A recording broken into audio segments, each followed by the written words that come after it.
It was past midnight when I heard a soft knock on my bedroom door. "Mom, can I sleep with you?" Still half asleep, I mumbled, "Of course, sweetheart." I felt the bed shift as she climbed in beside me, her small, warm body curled up next to mine under the blanket. I sighed, ready to drift back to sleep. Then, I heard a voice from down the hall. "Mom? Who are you talking to?" My breath caught in my throat. My daughter's voice, but she was in my bed? I slowly turned my head. The warmth beside me was still there, but suddenly the bed felt empty. I reached out, hesitating, my fingers brushing against the blanket. Nothing. My heart pounded as I flicked on the bedside lamp. The bed was empty, but the blanket was still indented, as if someone had just been lying there. And worse, it was sinking, as if something unseen was slipping away. I scrambled out of bed, rushing to my daughter's room. She was sitting up in bed, rubbing her eyes. "Mom, why were you talking to me just now?" I didn't answer. I just hugged her tightly, my hands trembling. I never figured out what lay beside me that night. But I know one thing. The next time I hear a knock on my door at midnight, I won't answer. The bathroom felt colder than the rest of my apartment. Maybe it was just my nerves, or maybe I had left the window open earlier. I wasn't sure. But as I stepped inside, a small shiver ran down my spine. I reached for the light switch out of habit but stopped myself. No lights. That was part of the ritual. Instead, I let the soft glow from the streetlights outside filter through the blinds, casting long, pale streaks across the tiled floor. It was just enough to see my reflection in the mirror. I took a breath and stepped in front of it. There I was, dark, messy hair, tired eyes, a face I had seen 1,000 times before. Nothing unusual, nothing strange. I stared at myself, waiting for something. Seconds passed. Then a minute. Nothing happened. I let out a small chuckle. What did I expect? That my reflection would wave at me? Whisper my name? Crawl out of the glass like some horror movie ghost? This was ridiculous. I reached up to rub my tired eyes, and my reflection didn't move. I froze. For half a second, just a fraction of a moment, my reflection had remained still while I moved. Then, as if catching up, it copied my action a beat later. My breath caught in my throat. My heart slammed against my ribs. It had to be a trick. My mind was playing with me. Shadows, bad lighting, sleep deprivation. I had spent too much time reading scary stories, and now my brain was seeing things that weren't there. But then, my reflection blinked. And I hadn't. A cold, electric terror shot through my entire body. I wanted to run. Every instinct screamed at me to move, to turn away, to break eye contact with that thing in the mirror. But then I remembered the rule. Do not move. Do not look away. And above all, do not turn your back on it. So I stayed frozen, barely breathing, locked in a silent stare with the thing that wore my face. And then, very slowly, it smiled. I should have run. I should have slammed the door, locked myself inside my bedroom, and never looked back. But I didn't. I was paralyzed, unable to tear my eyes away from the mirror. The thing in front of me, the reflection, it was still smiling, a grin that was wide enough to send a shiver through my spine. It wasn't a normal smile, not the kind of smile you make when you're happy or content. No, this was something far darker. The smile twisted unnaturally, like it had been carved into its face with sharp, jagged edges, stretching too far at the corners. Its eyes didn't blink anymore. They just stared, cold and empty. And then, the worst part, it started to move. At first, it was subtle. Its hand reached up, slowly, way too slowly, towards its face. I could feel my heartbeat pounding in my chest, louder with each second. The hand of my reflection was closer now, brushing against the skin of its cheek, just like mine was. But when the reflection's fingers moved down to its lips, it didn't stop. It pressed its fingers against the smile, pressed, as if it was holding it in place, forcing it to stay, to stretch, to grow. The reflection was controlling its smile, pulling it wider. That wasn't normal. That was impossible. I wanted to scream, but I couldn't. I was trapped in the nightmare of my own image, forced to watch as the thing in the mirror played with me. I dared not move. The rules were clear. Never break the connection. But as the reflection in the mirror twisted its smile even further, something snapped inside me. I couldn't take it anymore. I couldn't breathe, couldn't think, couldn't understand what was happening. I pulled away from the mirror, breaking the rule, and stumbled back, gasping for air. For a moment, the thing in the reflection was just still. It didn't move. It didn't smile. It just stared. And then I heard it. A voice. Not mine. Not the reflection's. A whisper. So quiet, so soft, that I thought I imagined it at first. You can't escape me. I spun around, breathless, looking frantically for the source of the sound. But there was nothing. The room was empty. The bathroom door was closed behind me. The only thing that remained was the mirror, and my reflection, now empty of the smile, but still staring. And that voice, that whisper, continued to echo in my mind. You can't escape me. I slammed the bathroom door shut, trembling, my skin crawling as if invisible hands were dragging across it. But then I heard something else. The tapping. It was coming from the mirror. The tapping grew louder, like someone was knocking. No, someone was scratching from inside the glass. I couldn't understand.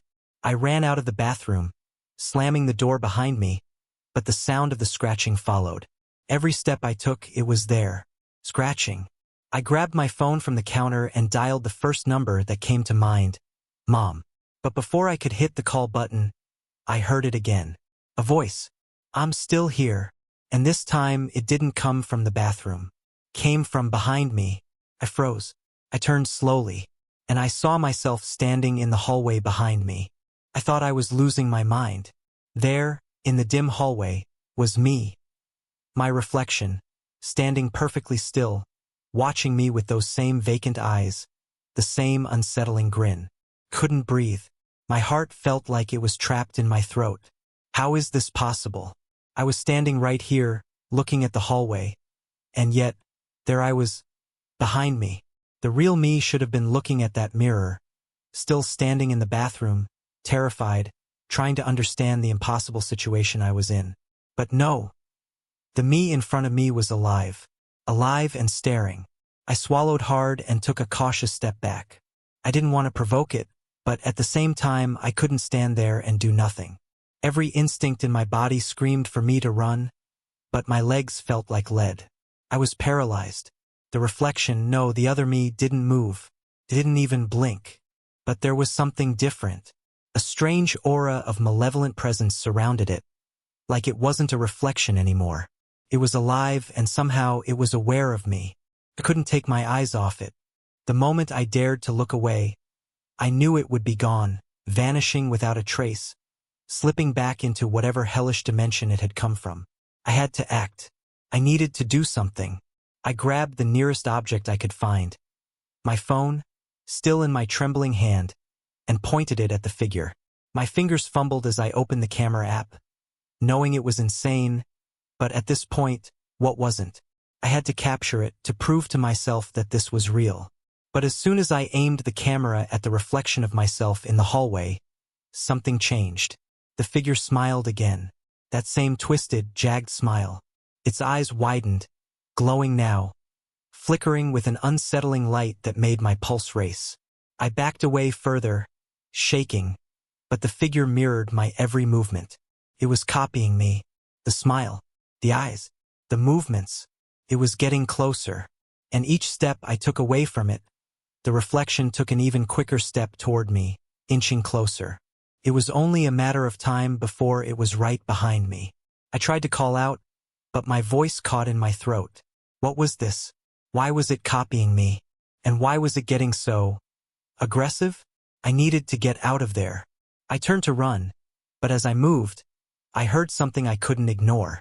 The voice, that low, ominous whisper, was now coming from the reflection, from the hallway, not the bathroom anymore. I'm right behind you. I froze mid-step, feeling the hairs on the back of my neck stand up. There was no way I was imagining it now. That voice wasn't from inside my head. It was coming from it. The thing that looked like me. And it was right there. Without thinking, I darted down the hallway, running for the front door. I had to get out. I had to escape. The door was just ahead, only a few feet away, but the reflection. It was still there, stalking behind me in the hallway. I could feel it. I could hear it breathing. It was catching up. I reached the door, grabbed the handle, and pulled it open, my hand shaking uncontrollably. But as soon as I stepped outside, I heard the unmistakable sound of a door slamming shut behind me. I turned around, panting. The door was still open. I hadn't closed it, and there was no one on the other side. But something was wrong. The air felt heavier, colder. And then I saw it. The reflection. It wasn't in the hallway anymore. It was out here, outside with me, standing just at the edge of the driveway, its eyes staring, that grin still frozen on its face. But this time it wasn't alone. There were more of them. Dozens. They were scattered across the yard, in the shadows of the trees, their pale faces glowing faintly in the dark. Every single one of them was smiling, just like me, just like it. I couldn't move. I couldn't speak. I was frozen in place, staring at the growing number of reflections, all closing in on me. And the worst part? They weren't stopping. They were coming closer, step by step, each one moving as I moved. "We're coming for you." The whispers were louder now, and the smile on each face was more twisted than the last. And then I heard it, a familiar voice. "Don't worry, you won't have to do it alone." I turned slowly, my blood running cold, and there it was again. A new reflection, this time in front of me. My own face, but with no eyes. Just hollow, empty sockets, staring back at me with a terrible, silent scream. And then I knew. There was no escaping it. It was already inside me. Couldn't breathe. The cold air clung to my skin, making it hard to focus. The faces, the reflections, they were everywhere now, surrounding me. I tried to step back, but every direction I turned, there was another one of me, watching, smiling, their eyes empty of humanity. And the voice, always the voice whispering in my ear, calling my name. "You're not alone anymore." I spun around, desperately searching for some way out, but I was trapped. The driveway had stretched into an endless maze of trees and shadows. The night had swallowed everything, and in the darkness, they were watching. I thought of running, but it was hopeless. The reflections, no, the other me's weren't just mimicking my movements now. They were becoming more real, more tangible. I could feel their cold presence at the edges of my mind, an oppressive weight pressing down on me with each step I took. The new reflection, the one with the hollow eyes, stepped closer. It moved as if it were made of smoke, a dark shadow creeping toward me. The smile on its face was sickeningly wide, stretching impossibly, a grotesque mockery of my own face. "We are you," it whispered, its voice somehow coming from everywhere at once. "And we are finally free." I couldn't think straight. Fear clouded my thoughts, making everything feel distant and unreal. How was this happening? How was it possible that I was surrounded by versions of myself, each more twisted, more distorted than the last? My heart hammered in my chest as I stumbled backward. I wanted to scream, but my voice betrayed me. The whispers grew louder, overwhelming. I couldn't escape them, couldn't drown them out. I turned and ran. My feet pounded the ground, the sound of my own footsteps mingling with the whispers of my reflections, echoing in the dark. The road ahead was a blur. I just needed to escape, but there was nowhere to go. As I ran, the figures followed, closing in on me. Their twisted grins and hollow eyes seemed to stretch longer, their hands reaching out, fingers like claws. I could feel them growing closer, and I could hear them calling out to me. "You can't run from yourself." It was a cruel reminder, one that gnawed at my sanity. I didn't know what was real anymore. I didn't know if I was running toward salvation or straight into the hands of whatever nightmare I had stumbled into. I had to face it. I had to face them. Suddenly, everything stopped. The world went quiet. The whispers ceased. The reflections halted their pursuit, standing still as statues. The air hung heavy, thick with an unseen force. I looked around, panting, my body trembling. It's over. The voice spoke again, but this time it wasn't from the reflections. It was from deep inside me, a voice that didn't belong to me, but it was my voice all the same. I didn't understand. What did that mean? But before I could make sense of it, I felt a sharp pain in my chest, like something was ripping me open from the inside.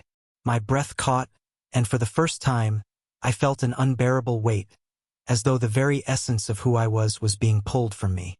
I looked down, my hands shaking as I reached up to my chest, and that's when I saw it.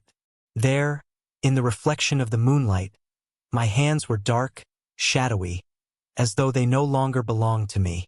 Slowly, they began to fade. The outlines of my hands blurred, as if they were dissipating into nothingness. The reflection with the hollow eyes was smiling wider than ever. This is your end. You are already gone. I couldn't fight it anymore.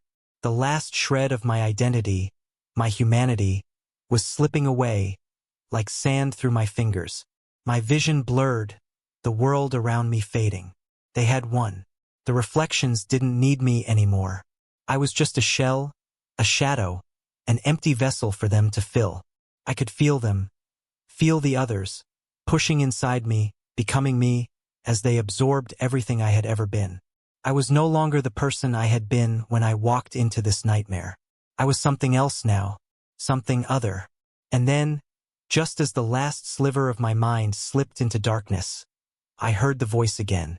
We are one now. It was over. Thank you for watching. If you enjoyed the story, don't forget to hit that like button, subscribe to the channel, and turn on the notification bell so you never miss a new chilling tale. Stay tuned for more spine-tingling stories coming your way soon. If you want more creepy stories, don't forget to subscribe and click the bell icon so you never miss a scary update.